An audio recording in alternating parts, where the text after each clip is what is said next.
So, what actually manifests? Is it your emotions? Is it your words? Is it your thoughts? Is it your feelings? Is it your stories? Is it your past? Is it your future? What's going on here? So, I think this is very, very key to actually understand what manifests. Okay? And this is going to be across the board. I don't care what or who you follow, whether it be Esther Hicks, Alan Watts, Neville Goddard, Florence Scovel Shinn, Emmett Fox. I can name off hundreds, but it doesn't matter who you follow and what system that you follow of manifestation. This is what is going to manifest for sure, 100%. And even science actually agrees with this, and quantum physics agrees with this. Okay, they may use different languages, but they do essentially argue that really what manifests are your beliefs. Okay, so but these beliefs can be fueled, and these beliefs can be augmented and amplified and empowered by things like thoughts and feelings, right? And past stories, because the past stories only remain because we have a strong emotion or a strong set of thoughts and that have turned into beliefs, and we live and we breathe and operate out of those beliefs. Okay? Neville uses the phrase from, right? We perceive things from the end, which really is just saying whatever we assume and whatever we believe and whatever we accept to be true is the way in which we will perceive and experience our relationship with ourselves, our bodies, with others, with buildings, with objects, whatever it is fundamentally our beliefs that manifest. Okay? But a belief is never one belief. If you're part of my coaching program, you'll hear this a billion times over, right? One single belief is never enough to just manifest on its own. People are going to disagree with that, but let me explain why I say that. Because one single belief that I believe in purple elephants is not strong enough to actually manifest purple elephants, okay? But then I have to believe that elephants exist. That's another belief, right? Then I have to believe that different colored elephants exist. Then I have to believe that purple elephants exist, right? Now, people hear that and they think, oh, no, that's all one belief. No. These are all separate beliefs and they operate separately, right? Because for me to believe that the color purple, not the movie, but the color purple exists, I have to believe other colors exist as well. Right? So even believing the color purple exists is also another belief that other colors that make and form the color purple exist. Now, this may sound pedantic, but walk with me here, okay? So I can believe, for example, that the world is a safe place to be. But where did I get that? So then that's going to actually then take me down a trail that's going to show me, okay, well, because I grew up in a safe household, or I grew up in a household where I felt very protected or very valued, or whatever words or ideas and emotions that you have attributed to feeling safe, you will then be led to a memory or to an experience, right, that you can point to and say, well, that has reinforced what I feel or believe, okay? And then again, the feeling does not manifest. Thoughts do not manifest.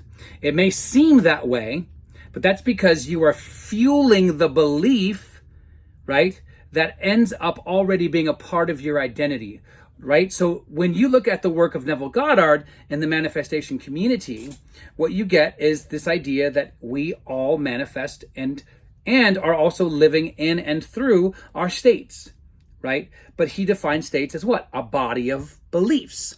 And so I'm a big believer in this because I'm also trained in perception psychology and so on and so forth. And so how we see things and how we perceive things are all formed by how we've been taught to believe about those things, right? So for example, most people will not think of upside down branches and green upside down branches with a brown trunk coming out like this when they think of a tree.